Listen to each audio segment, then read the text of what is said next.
ভালো মতে বোঝো যুবক, কাজে দিবে, নইলে বড় আফসোস করতে হবে। যৌবন কয়দিনের? তোমার কাছ থেকে ফুল কয়দিন নিবে, আর তোমাকেই ফুল কয়দিন দিবে? আরে সত্য, আমার কথা হাসির জন্য না, কয়দিন? যেইভাবে তোমরা ইন্টারনেটে আসক্ত হইতেছ, হায় হায়, হতে পারে বেসর রাত্রে তোমাদের উইকেট পড়ে যাবে। তোমাদের যৌবন মাটিতে মিশে যেতেছে, মাটিতে। প্রমাণ দিব। আগে সারা বাংলাদেশ খুঁজলে একটা হারবালের দোকান পাওয়া যেত, একটা কোম্পানি পাওয়া যেত, শক্তি ওষুধালয় বা সাধনা ওষুধালয়, দুটা। আজকে লাকসামে যায় দেখো, গলি গলি হারবালের দোকান। অনলাইনে হারবাল মুড়ির চেয়ে বেশি বিক্রি হইতেছে। এই যুবকরাই সারাদিন হারবাল দেখতে থাকে অনলাইনে, যে কখন কোনটা কাজে লেগে যায় আগের থেকে চিনা রাখি, ঠিক না? ওই যে দেখেন মুস্কি মুস্কি হাসে। আমরা এই দেশেই তো থাকি। হারবাল বাড়তেছে, এই জন্য তোমাদের যৌবন মাটিতে মিশা যেতেছে। আমি তো প্রকাশ্যে মিডিয়ায় বলি, মুসলমান যুবকরা যদি যৌবন ধরে রাখতো, তাইলে অচিরেই একটা দিন আসতো, অচিরেই 30 লাখ টাকা দিয়ে ইউরোপে যেতে হতো না। এই মাসের ভিতরে দুটা ট্রেজারি হয়েছে। প্রথম দিন 20 জন বাঙালি মারা গেছে লিবিয়ার থেকে গ্রিস যাওয়ার পথে। আর 3 দিন আগে একটা হয়েছে, ওইখানে কয়জন মারা গেছে এই সংখ্যা এখনো আসে না। আর যেদিন মারা গেছে ওর পরের দিন আমি এক থানার 15 জন মারা গেছে, ওই থানায় আমার প্রোগ্রাম ছিল, তাহেরপুর থানায়, সুনামগঞ্জের। 15 জন এক থানার যুবক মারা গেছে। তোমাদেরকে 30 লাখ টাকা দিয়ে ইউরোপে যেতে হতো না, 50 লাখ টাকা দিয়ে মেক্সিকোর জঙ্গল পাড়ায়া আমেরিকা যাওয়ার স্বপ্ন দেখতে হতো না। আমার কথা বিশ্বাস করো। তাইলে সারা দুনিয়া তোমাদেরকে কিনতে আসতো, কিনতে। সাদা চামড়াওয়ালারা তোমাদেরকে কিনতে আসতো, বলতো আমার দেশে যৌবন নাই, আমার কাছে টাকা আছে, গাড়ি আছে, বাড়ি আছে, যৌবন নাই আমার দেশে। ওটারও প্রমাণ দিব যদি এখানে শিক্ষিত লোক থাকে। যদি ওদের দেশে যৌবন থাকতো, তাইলে চায়নার বানানো সেক্স ডল কোনদিন উন্নত দেশে মুড়ির মতো বিক্রি হতো না। আমি জানি না আপনারা জানেন কিনা, হুজুররা জানে কিনা আমি জানি না। আমি দুনিয়া করতেছি এই জন্য বলতেছি, কোন মিডিয়া দেখা না। চায়না সেক্স ডল বানাইতেছে, আর উন্নত দুনিয়ার মুড়ির মতো বিক্রি হইতেছে, মুড়ির মতো। আমাদের দেশেও অনলাইনে বিক্রি হইতেছে। আবার উত্তর হাওলায় বললে আবার রাগ হয়ে যাবেন কিনা বলবো। হ্যাঁ, বাংলাদেশে পরকীয়া এত বাড়লো কেন? বাংলাদেশে তো পরকীয়ার তুফান চলতেছে, বিশ্বাস করেন আপনারা? বাংলাদেশে যে পরকীয়ার তুফান চলতেছে, বিশ্বাস করেন? পরকীয়া করবে না তো করবে কি? মহিলা পরকীয়া করবে না কেন? পুরুষ তো পুরুষ নাই, পুরুষ পরবিক্রিয়া করবে না কেন? ওর স্ত্রী তো 20 বছরই বুড়া, 20তেই বুড়ি, ও পরকীয়া করবে না তো করবে কি? ওটা তো ইন্টারনেট খায়া দিছে সব। ওদেরকে জিজ্ঞাসা করেন, 3 জন 4 জন মিলা সারাদিন কি দেখে? আবার শুধু দেখে না, একটা আরেকটারে খোঁচা দেয়, দেখছোস মালটা কিরকম, সাথে সাথে হিট হয়ে যায়। ঠান্ডা হয় মোবাইলে চুমা দিয়া, জিজ্ঞানো দিতে। মানুষ হলেই মানুষ হিসেবে জন্ম নিলেই মানুষ হয় না। আর মানুষ না হলে আল্লাহর সাথে সম্পর্ক হয় না, আল্লাহ পক্ষে হয় না। আজকে আমরা মানুষ না, আজকে আমরা রিজালুল্লাহ না। যদি হইতো তাইলে এই রমজানে মুস্তাকুন নবীও চোখের পানি ঝরাইয়া আসছে হেরেমে। একটু পরে আসবো, জিজ্ঞেস করে দেখেন, একটু পরে এখানে আসবে। এরকম হাজার হাজার ওলামা চোখের পানি ঝরাইছে, উপরে উঠলো না কেন? অথচ একজনের জন্য ফেরেশতা, একজনের ডাকে পুরা জামাতের জন্য ফেরেশতা। হায় হায়, যেমন চাইছে তেমন করতে পারছে। শাহজালাল রহমতুল্লাহ আলাইহি চাইছে তো জায়নামাজ বিছায়া সুরমা পার হয়ে গেছে। সাহাবা চাইছে তো ঘোড়ার পিঠে ধইরা, ঘোড়ার পিঠে চড়ে 27 কিলো দাম্মাম থেকে বাহরাইন 27 কিলোমিটার সমুদ্র পার হয়ে গেছে ঘোড়ার পিঠে চড়া। এখনো চিহ্ন দেওয়া আছে, জানেন না আপনারা? আমি তো দেখে আসলাম, আপনারা দেখে আসেন। সাহাবা কোন দিক দিয়ে ঘোড়া দিয়ে পার হয়েছে, ওই জায়গাটা এখনো চিহ্নিত করা আছে। উকবা বিন নাফে আটলান্টিকে ঘোড়া নামায় দিতেন। তো যেটা বুঝাইতেছিলাম, দাবি তো ছিল যে আল্লাহকে মানো, সম্পর্ক কিভাবে মানুষ মানুষ হবে কিভাবে, দাবি তো ছিল আল্লাহকে মানো।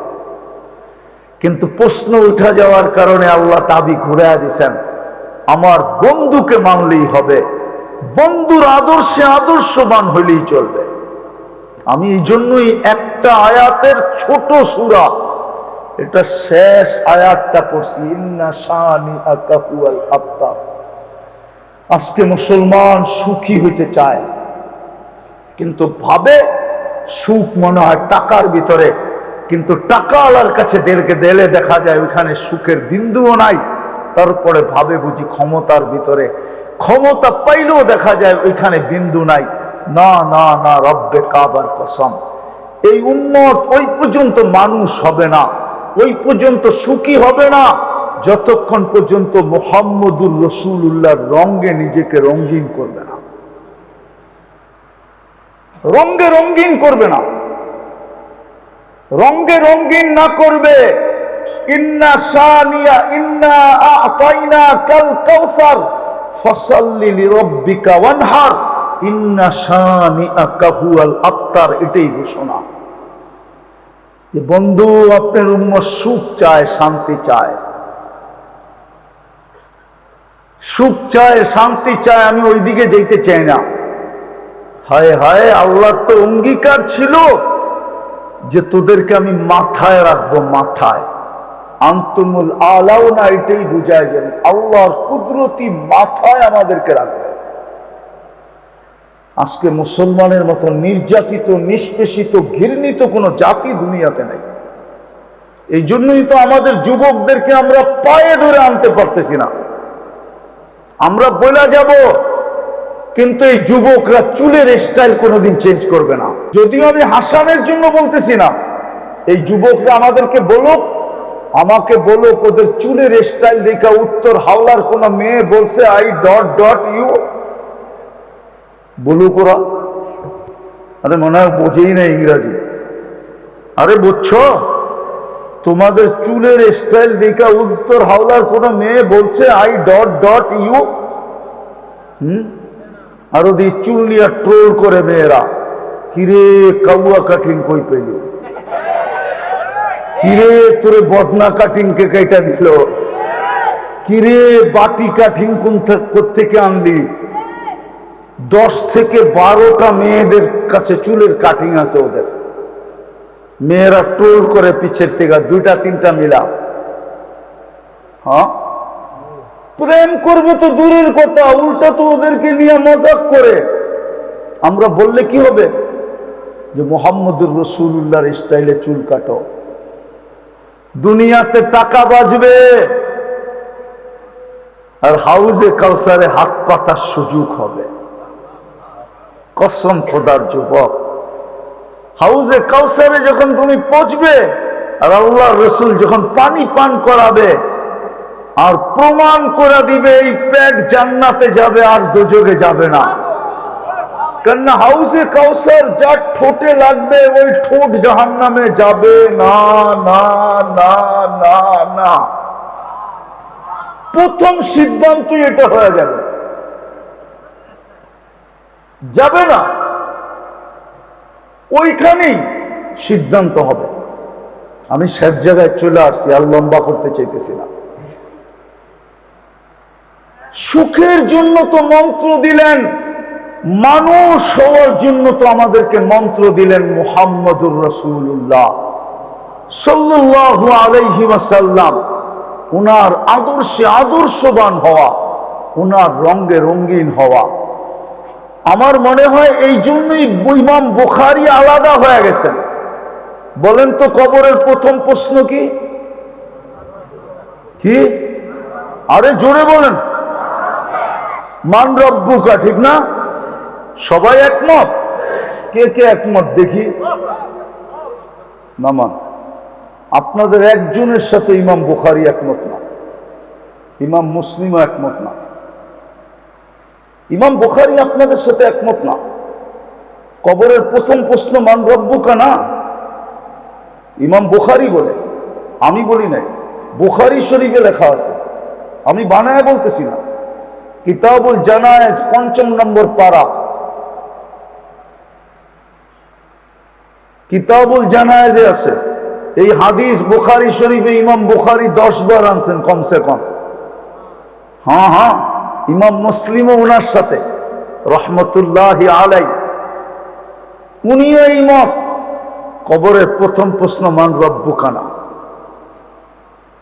কবরের প্রথম প্রশ্ন হলো মা কুনতা তাকুলু ফি হাদার রাজুলি মুহাম্মাদিন। কবরের প্রথম প্রশ্ন হলো বল। মুর্দাকে কবরে রাখার পরে দুই ফেরেশতা এসে প্রথম প্রশ্ন করে, বল তুই মুহাম্মদুর রাসূলুল্লাহর রঙে কতটুকু রঙিন ছিলি। 4 উম্মত বানানোর পরে এক ঢোক পানির বিনিময়ে আল্লাহ জান্নাত দিতে চাইছিল। যেই নবীর সুবাদে এক ঢোক পানির বিনিময়ে চিরদিনের জান্নাত।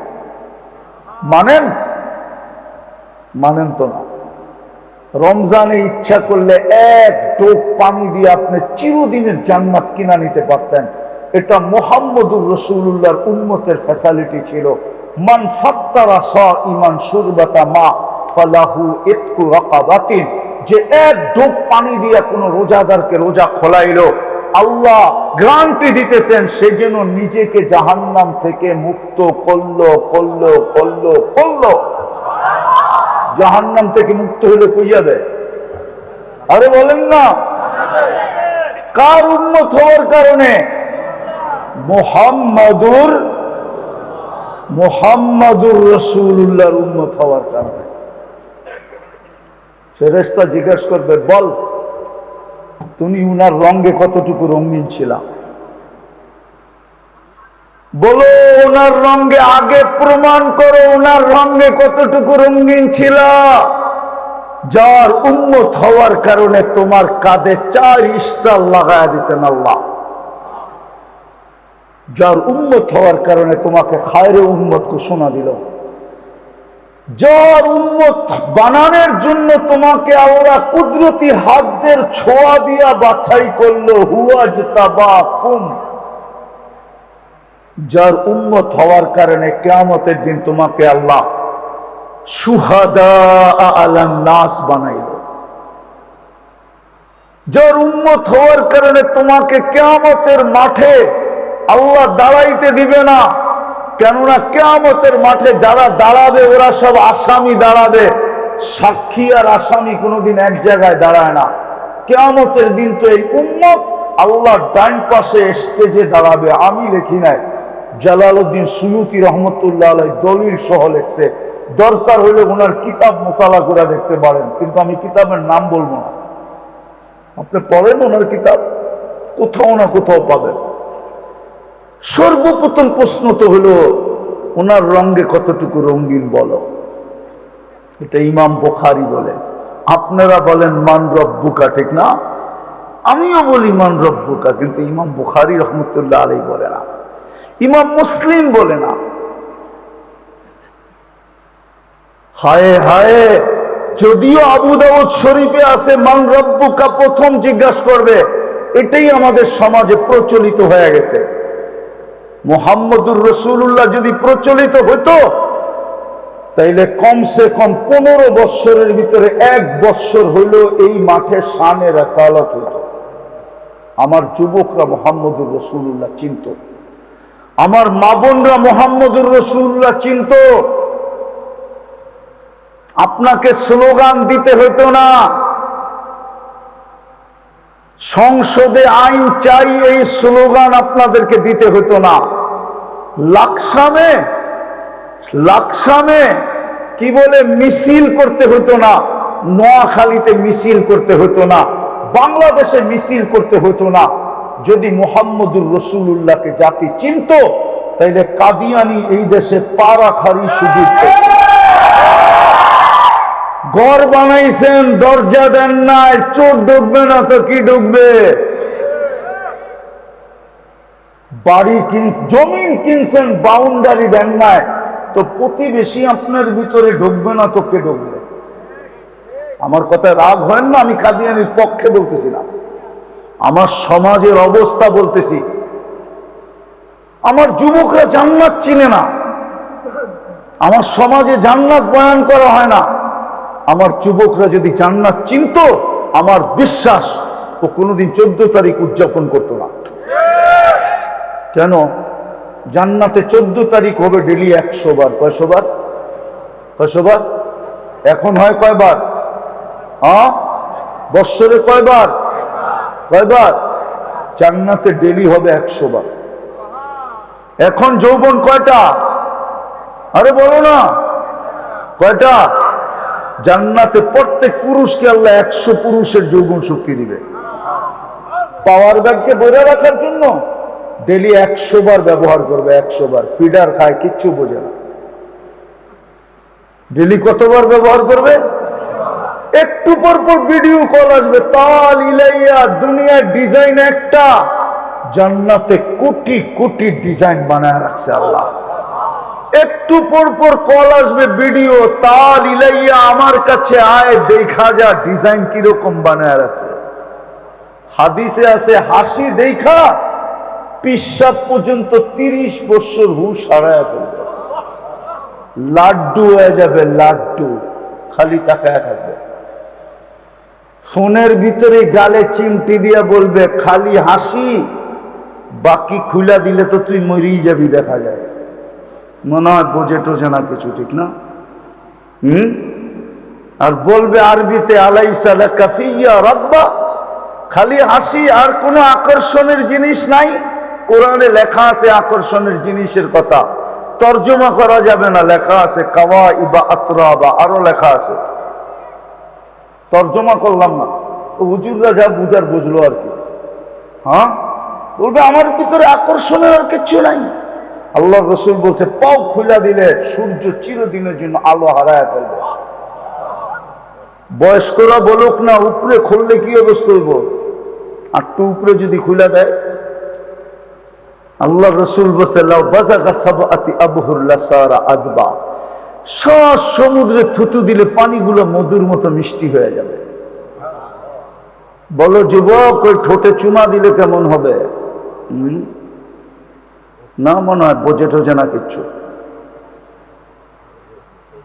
কেমন হবে? হাঁটু পর্যন্ত বানাইছেন মুস্ক দিয়া, কোমর পর্যন্ত আম্বার দিয়া, কাপ পর্যন্ত বানাইছেন পিওর জাফরান দিয়া। আমি তো একবার জীবনে ভাবতেছিলাম যে এখন মৌত হয়ে গেলে ভালো। যখন আমি স্পেনে জাফরানের ক্ষেতের ভিতরে দেখতেছিলাম মাইলকে মাইল, তো আমি ভাবতেছিলাম এখন যদি মৌত হয়ে যায় তাইলে ভালো হবে, কেননা বোঝা যাবে এতটুক জাফরান দিয়া বানাবে, ওর বুকে মাথা রাখলে কেমন মজা হবে। না, তখন আমি জামাতে সময় লাগাইতেছিলাম। আমার সফর চলতেছিল 2008-এ 25 দেশ, ওঠার ভিতরে স্পেনও ছিল। হায় হায়, চেহারাটা বানাবে হোয়াইট কাফুর দিয়া, 120 ফিট লম্বা হবে, চুলটিও 120 ফিট লম্বা। ওরা ভাবতেছে গলায় ধরবো কেমনে, ঠিক না? জান্নাতি পুরুষও 120 ফিট লম্বা হবে, 3 কিলোমিটারের কুচি লাগানো ঘেরের লেহেঙ্গা পরা থাকবে, এরকম করে মারবে 3 কিলোমিটার ফুইলা এরকম ছড়ায় উঠবে চতুর্দিক দিয়ে, যেখানে তাকাবে ওইখানে চেহারা দেখা যাবে। ডেলি 70 বার লেহেঙ্গা চেঞ্জ করবে। এই কাপড় দিয়া না, নূরের থেকে সুতা বানাবে, ওটার থেকে কাপড় হবে, কোন দর্জি শিলাবে না, আল্লাহ কুদরত দিয়া শিলাবে। কোন সৃষ্টি ডিজাইন করবে না, আল্লাহ কুদরত দিয়া ডিজাইন করবে। কেমন হবে? মুহাম্মদুর রাসূলুল্লাহর গোলাম। আজকে আমরা গোলাম না। যদি গোলাম হতো তাহলে কাদি চিনতাম। যদি আমরা, আল্লাহ সবচেয়ে বেশি নিজের নাফরমানিতে নারাজ হন না। আমি প্রমাণ দিব। আরে দিব। 360টা মূর্তি বাইতুল্লাহর ছায়ার উপরে, ছাদের উপরে, আল্লাহ কিচ্ছু বলেন না। উলঙ্গ তোয়াব বাইতুল্লাহর, আল্লাহ কিচ্ছু বলেন না। বাইতুল্লাহ বসে গায়রুল্লাহর পূজা, আল্লাহ কিচ্ছু বলেন নাই। সইতেছিলেন, কিন্তু আবু লাহাব তাব্বান লাকা বলতে দেরি, বন্ধুর উপরে আঙ্গুল উঠাইতে দেরি, সূরা তাব্বাত ইয়াদা জিবরিল দৌড়ায়া নিয়ে আসতে দেরি করেন না। আল্লাহ কিয়ামত পর্যন্ত বুঝাইছেন, আমি সমস্ত নাফরমানি সয়া নিব, কিন্তু আমার বন্ধুর বিরোধিতা সয়া নিব না। আজকে আমরা নবীর আদর্শ ছেড়া দিছি, সুন্নত ছেড়া দিছি। এই জন্য আমাদের কাছে সব আছে, সুখী না। আপনি আমার কথা একমত নাও হতে পারেন, কিন্তু দুনিয়ার শিক্ষিত মানুষগুলো আমার সাথে একমত হবে। দুনিয়ায় মুসলমানের চেয়ে বেশি অর্থ আল্লাহ কাউকে দেন নাই। সবচেয়ে বড় টাকা মুসলমানের কাছে 3 দেশের কাছে, কুয়েত, বাহরাইন, 4 দেশের কাছে। Bahrain, Kuwait, Bahrain, Oman, Brunei, এই 4 দেশের কাছে দুনিয়ার সবচেয়ে বড় টাকা। দুনিয়ায় মুসলমানের চেয়ে বড় টাকা কাউকে দেন নাই। দুনিয়ায় মুসলমানের চেয়ে বেশি আইটেম কেউ খায় না। আমি শুধু উন্নত দুনিয়ার নিউজিল্যান্ড দেখি নাই, সব উন্নত দুনিয়া আমার দেখা শেষ, আলহামদুলিল্লাহ। আমার শুধু নিউজিল্যান্ড ছাড়া সব দেখা শেষ। একবার না একাধিকবার দেখা। মুসলমানের চেয়ে বেশি আইটেম দুনিয়ার কেউ খায় না। মুসলমানের চেয়ে বেশি কাপড় দুনিয়ার কেউ পরে না। মুসলমানের চেয়ে বেশি প্রসাধনী দুনিয়ার কেউ ব্যবহার করে না। মুসলমানের চেয়ে দামি দামি আসবাবপত্র কেউ ব্যবহার করে না। আমি যুবকদেরকে বোঝানোর জন্য বলতেছি, ওরা ঘরে যায় শ্বাস দেখ, দুনিয়ার দামি ঘড়িগুলা কারা কিনে। রাডু দেখবে লেখা উঠবে মুসলমান। দুনিয়ার যত রোলেক্স দেখ সার্চ মুসলমান। দুনিয়ার দামি দামি গাড়ি সবচেয়ে বেশি মুসলমান ব্যবহার করে। মুসলমানের চেয়ে দামি গাড়ি কেউ ব্যবহার করে না। দুবাইয়ের যুবরাজের একাধিক গাড়ি আছে 24 ক্যারেট সোনা দিয়া মোড়ানো। দুনিয়ায় দ্বিতীয় ওর মতো গাড়ি কারো কাছে নাই। দুনিয়ার সবচেয়ে ধনী যে, ওর কাছেও নাই। প্লেন আছে, মানি ওর পার্সোনাল প্লেন আছে, কিন্তু 24 ক্যারেট মোড়ানো সোনার গাড়ি নাই ওর কাছে। দুবাইয়ের যুবরাজের কাছে একাধিক গাড়ি আছে। ব্রুনাইয়ের প্রেসিডেন্টের এন্টার গাড়ির পার্টস সোনা দিয়ে বানানো। আপনি গুগলে সার্চ দেন, আমি নিজের চোখে দেখা আসছি।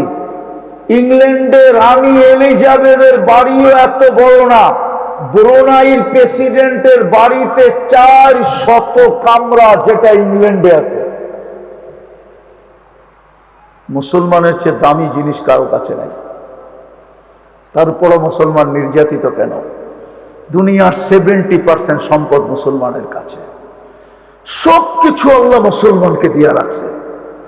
তারপরে মুসলমান নির্যাতিত কেন, নিষ্পেষিত কেন, অবহেলিত কেন, দীক্ষিত কেন, লাঞ্ছিত কেন, বঞ্চিত কেন? আমাদের দোয়া কবুল হয় না কেন? আমাদের চোখের পানির মূল্যায়ন হয় না কেন? আমাদের চোখের পানির দাম দেওয়া হয় না কেন? আমরা দোয়া করলে কবুল হয় না কেন? কুকুরের তো দাম আছে। আমি চিনি, আমি প্যারিসে ফ্রান্সে 2 বার গেছি, আমি চিনি 7 স্টার হোটেল আছে কুকুরের জন্য, 7 স্টার হোটেল আমি প্যারিসে চিনি, যেখানে কুকুর ডেলি 2 বার শ্যাম্পু দিয়া গোসল করে, সারাদিন বৈশা কার্টুন দেখে, দুনিয়ার দামি দামি বিস্কিট খায়। আপনাকে বলবো, ঢাকা গুলশান 1 নম্বরে চলে যান, ওইখানে কুকুরের বিস্কিট বেচার একটা দোকান আছে, শুধু প্রাণীর বিস্কিট বেচা হয়। গুলশান 1 নম্বরে, ওইখান থেকে আপনি 1 প্যাকেট কুকুরের বিস্কিট কিনে আনেন, ওই সম পরিমাণ টাকা দিয়ে উত্তর হাওড়ার বাজারে এনার্জি বিস্কুটের একটা কার্টন কিনতে পারবেন, একটা কার্টন।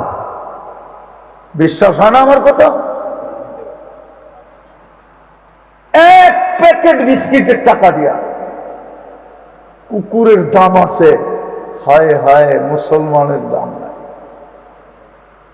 মুসলমান কেন দুনিয়াতে আজকে, কেন দুনিয়াতে মুসলমান আগাছায় রূপান্তরিত হলো? সারা দুনিয়া কেন বলে মুসলমান আগাছা? যার কারণেই তো আমাদের যুবককে আমরা ধরে রাখতে পারতেছি না, যার কারণে আমাদের যুবতীদেরকে আমরা ধরে রাখতে পারতেছি না, যার কারণে আমাদের মেয়েদেরকে আমরা ধরে রাখতে পারতেছি না, যার কারণেই তো আমরা ঘরের স্ত্রীদেরকে ধরে রাখতে পারতেছি না, যার কারণেই তো আমাদের শিক্ষিত সমাজকে আমরা ধরে রাখতে পারতেছি না। নাহলে মুসলমানের ঘরে ও নাস্তিক হয় কি করে? ওর কানে তো আযান দেওয়া হয়েছিল, একামত দেওয়া হয়েছিল। আমি 2-4 জনের নাম জানি, বাংলাদেশের বলবো না, যারা কওমি আলেমের ঘরানার, যাদের দাদা পরদাদা কওমি আলেম ছিল। একটা বলবো, আপনারা তাসলিমা নাসরিনের নাম সবাই জানেন, কিন্তু জানেন না ওর বাড়ি কোথায়। আপনি বলবেন ওর বাড়ি ময়মনসিংহ, আসলে ময়মনসিংহ শহরে ওর বাড়ি না, ওর বাড়ি তো হলো অরিজিনাল গফরগাঁও। ওর পরদাদা তো কওমি আলেম ছিল। কেন ধরে রাখতে পারি না? ও যেদিন জন্ম নেয় ওর কানে কি আযান একামত দেওয়া হয় না? ও এত বড় নাস্তিক হলো কি করে? আমরা আমাদের যুবকদেরকে ধরে রাখতে পারতেছি না কেন? ওদেরকে তো পায়ে ধরে বুঝাই জান্নাতে সব রাখা আছে, গানও রাখা আছে, ডান্সও রাখা আছে, চিরদিনের জন্য জান্নাত দিবে। আনতাহইয়াউ ফালা তামুতু আবাদা, চিরদিনের জন্য তো জান্নাত দিবে। কারণ ওরা ওয়াজ শুনছে, মুহাম্মদুর রাসূলুল্লাহ কোনদিন শুনে নাই, শানের রিসালাত শুনে নাই, সিরাতুন নবী শুনে নাই। বলেন আমাদের সমাজের সবচেয়ে নিকৃষ্ট হলো ওলামারা, ঠিক না? হুজুররা রাগ হয় না, নাইলে ইমামরে কমিটি কানে ধরে ঘুরাবে কেন? মাদ্রাসাওয়ালা মাদ্রাসা কমিটি কেন ওলামাদেরকে কানে ধরে ঘুরাবে? নিজে বৈশা থাকবে, ওলামাদেরকে কেন দাঁড় করায় রাখবে? নাইলে 5,000-7,000 টাকা কেন ইমামের বেতন হবে? হ্যাঁ, মনে হয় রাগ হয়ে গেলেন, ঠিক না? হ্যাঁ, আজ পর্যন্ত এই অঞ্চলে আমাকে কেউ দেখাইতে পারবে না, এই নোয়াখালী বৃহত্তর কুমিল্লা, বৃহত্তর নোয়াখালী, আজ পর্যন্ত একটা ওয়াজ মাহফিল দেখাইতে পারবে না শানে ওলামা, যার আলোচ্য বিষয় ছিল শানে ওলামা। পারবেন? আপনাদের বয়স যতটুকু দেখছেন কোথাও, শুনছেন কোথাও? উনি পরিচালনা করে, আপনি শুনছেন? উনি শুনছে? কেউ শোনে নাই। আমার জাতি আলেম চিনে না, অথচ কিয়ামতের দিন এই উম্মতকে ডাইরেক্ট জাহান্নামে পাঠাবে না আল্লাহ। এই উম্মতের জাহান্নামের সিদ্ধান্ত হলেও পাঠাবে না, কেননা পাঠাইলেই তো বন্ধু কান্না শুরু করবে, পাঠাইলেই তো বন্ধু পাঠাইলেই তো চুক্তি ঠিক থাকবে না। আল্লাহ তো চুক্তি করছে, লা ইউখজিকা ফি উম্মতিক, উম্মতের ব্যাপারে আপনাকে লজ্জিত করব না, আপনাকে রাজি করে ছাড়বো। তো এই উম্মতের জাহান্নামে যাদের ফয়সালা হবে এদেরকে ওই জায়গায় নিয়ে জমা করবে যেই জায়গা দিয়ে উলামায়ে কেরাম জান্নাতে যাবে। যখন উলামা ওইখানে পৌঁছবে তো আল্লাহ সবাইকে বলবে, যায় ধরো, সুপারিশ করলে মাফ করে দিন। এই জন্যই তো হাদিসে আছে, আশ-শুফাহাউ সালাত, আল আম্বিয়া সুম্মাল উলামা সুম্মাশ শুহাদা। আল্লাহ বলবে ধরো, সুপারিশ করলে মাফ করে দিব। তো লাকসামের উলামাকে ধরবে, কিন্তু একটা শর্ত আছে, যদি জীবনে আঙ্গুল না উঠায় থাকে। এটাও ভালো মতো লেখা রাখেন, জীবনে যদি উলামাদের উপরে আঙ্গুল না উঠায় থাকে, খারাপ ব্যবহার না করে থাকে, তখন উলামায়ে কেরাম তাদেরকে বলবে, উলামায়ে কেরাম ঘুরে আসবে আর আল্লাহকে বলবে জান্নাতে যাব না। বলবো কেন? তোমাদেরকে না হিসাব কিতাব ছাড়া জান্নাত দিয়ে দিলাম, তারপরেও যাবে না? তো বলবে লাকসামের ঋতু এগুলা না দিলে যাব না। তারপরে আল্লাহ বলবে, যে যতজন নিতে চাও নিয়ে যাও। এক আলেম 400 জন নিয়ে যাবে, এক হাফেজ 10 জন নিয়ে যাবে। আমার তো বিশ্বাস বাংলাদেশে যে হাফেজ, বাংলাদেশের কোটা হাফেজরাই পুরা করে ফেলবে। উলামায়ে কেরামের কোটা পুরা করতে হলে বাইরের থেকে আনতে হবে। বাংলাদেশে উলামায়ে কেরামের দরকার হবে না, হাফেজরাই কোটা। কি যেই হাফেজের সংখ্যা বাংলাদেশে, মানুষই তো 18 কোটি, তার ভিতরে তো আরো 3টা জাতি রয়ে গেছে, ঠিক না? কি হিন্দু, বৌদ্ধ, খ্রিস্টানও তো রয়ে গেছে, ঠিক না? ওইগুলা বাদ দিলে আর বাকি কত পার্সেন্ট? 80% মুসলমান। কি কন, ঠিক না? আরে সত্য তো। বাংলাদেশে আলহামদুলিল্লাহ যেই হারে হাফেজ হওয়া শুরু হয়েছে, উলামাদের দরকার হবে না। হাফেজরা বলবে, হুজুর আপনারা বোন, আমরা নিয়ে সারি, তারপরে যদি থাকে তো আপনারা আইসেন, আর আমরা যদি কমপ্লিট করে ফেলতে পারি তাহলে আপনাদের দরকার হইব না, আপনারা এমনি এমনি হাঁটতে হাঁটতে চলে আসেন। ওই আলেমদের শান আমরা জানি না। এই জন্য পায়ে হাত দিয়ে বলি, আমি শেষ জায়গায় চলে আসছি, আসেন মুহাম্মদুর রাসূলুল্লাহকে চিনি, ওনার আদর্শের উপরে জীবন উঠাই, কসম খোদার কিচ্ছু লাগবে না। ঘরে যদি মাসের পরে মাস চুলা নাও জ্বলে, রব্বে কাবার কসম, আপনার ঘরে সুখ হয় হয় সারা দুনিয়ার পাল্টা দিল কিঞ্চিত কমবে না, আপনার ঘরে এত সুখ থাকবে যেই সুখ ছিল সাহাবাদের ঘরে। ইনশাআল্লাহ আদর্শ মানবেন? শিখবেন আল্লাহ রসুলের আদর্শ, মানবেন সুন্নত? কে পারবেন মানতে? পাক্কা? নামান 24 ঘন্টায় 2টা কাম করতে পারবেন? কয়টা? কয় ঘন্টায়? কয়টা? 2টা পারবেন? একটা হলো আজকের প্রথম নাম্বার, আজকের থেকে নামাজ জান দিব, কিন্তু নামাজ ছাড়ব না। কে কে ওয়াদা করতে পারেন? যুবকরা বলো ওয়াদা? পাক্কা? আল্লাহ কবুল করো। দ্বিতীয়টা, যখনই আমি ঘুমাইতে যাব তখনই আল্লাহর কাছে মাপ চায়া ঘুমাবো। পারবেন? কোনো কঠিনটা? যুবকরা কি বলে, পারবা? হ্যাঁ হ্যাঁ, আমার কাছে প্রমাণ আছে যুবক, এত বড় প্রমাণ উত্তর হাওলায় দিতে চাই না। শুধু মুসলমান না, তোমরা না, অন্যের ধর্মের মানুষও পরীক্ষা করতে যায়া আলহামদুলিল্লাহ সুম্মা আলহামদুলিল্লাহ কিছু তো ঢুকা গেছে, এখন কিছু পাইপলাইনে আছে, অচিরেই ঢুকা যাবে। আমি বানায় বলতেছি না, কিছু ঢুকা গেছে, আমাদের ধর্মে চলে আসছে, আর কিছু পাইপলাইনে ফর্মালিটিতে আছে, অচিরেই ঢুকা গেছে। শুধু পরীক্ষা করতে যাই এটা সত্য কিনা। তোমরা 6 মাস কইরা দেখো, কন্টিনিউ, ছাড়লে চলবে না, নাগা দিলে চলবে না। 6 মাস তুমি যখন ঘুমাইতে যাবে তখন মাপ চায়া ঘুমাও, সারাদিন কি করলো আমার বিষয় না। তুমি 6 মাস করো, এই 6 মাসে তুমি স্বপ্নে যা দেখবে ওটা শুনানোর জন্য তুমি আমাকে খুঁজবে। আমি গ্যারান্টি দিয়ে বললাম, উত্তর হাওলা দেলোয়ার সাহেব রহমতুল্লাহ আলাই, ওনার মাটি, ওনার শরীর যেই মাটির সাথে ছোঁয়া লাগানো, ওইখানে বসে বললাম 6 মাস কন্টিনিউ করে দেখো, ঘুমানোর সময় আল্লাহর কাছে মাপ চায়। পারবো? কে কে অঙ্গীকার করতে পারি যে ইনশাআল্লাহ আমি ঘুমানোর সময় আল্লাহর কাছে মাপ চায় ঘুমাবো? আল্লাহ আমাদেরকে আমল করার তৌফিক দান করেন। ওমা আলাইনা ইল্লাল